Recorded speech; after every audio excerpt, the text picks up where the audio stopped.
रत्नागिरी सिंधुदुर्ग लोकसभा मतदारसंघातील उमेदवारीचा सस्पेन्स अद्याप कायम आहे।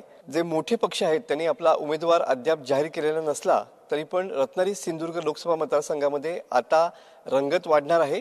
कारण या ठिकाणी कोकण प्रादेशिक पक्ष हा अपक्ष म्हणून या ठिकाणी निवडणूक रिंगणामध्ये या ठिकाणी येणार आहे। आपल्यासोबत या संदर्भात बोलण्यासाठी स्वतः उमेदवार असलेले शकील सावंत सर आहेत। सावंत सर, काय सांगाल? अजून उमेदवार जाहीर झालेला नाहीये, परंतु कोकण प्रादेशिक पक्ष निवडणुकीच्या रिंगणात उतरलाय का? मग आम्हाला तर चिन्ह भेटलं नाही आहे, अप्रूव्ह झालं नाही आम्हाला, तर आता मी अपक्ष उभा राहणार आणि गावगाव जाणार, प्रचार करणार विकासाच्या माध्यमानं आणि आम्ही विकास करणार। आता शिंदेगडचा असो या BJPचा असो या उद्धव ठाकरेंच्या गटचा असो, कोणी असो, आम्ही त्यांना टफ फाईट देणार आणि आम्ही आमची सीट काढणार। बरोबर आहे। या ठिकाणी तुम्ही प्रचार सुरू केला का? कोकण प्रादेशिक पक्ष अपक्ष म्हणून उमेदवारीवरती ठाम आहे का?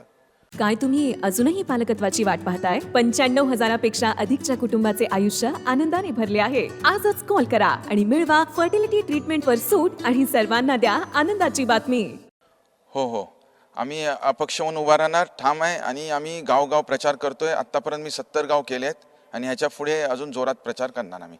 मोठे दिग्गज या ठिकाणी या निवडणूक रिंगणात उतरण्याची शक्यता आहे। काय सांगाल, अशा पद्धतीनं कोकण प्रादेशिक पक्ष या ठिकाणी उमेदवार देतो आहे, कसं बघता याच्याकडे? आव्हान असेल? डेफिनेटली टफ फाईट असणार, इतकं इझी नाही आहे कोणासाठी।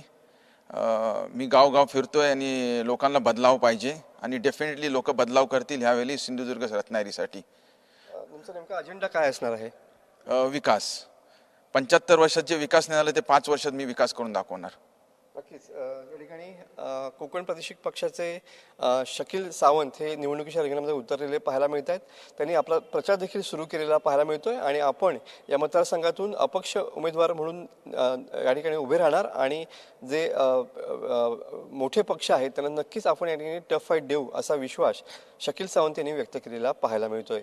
कॅमेरामन समित गजनेसह मी मनोज लेले, TV9 मराठी, रत्नागिरी।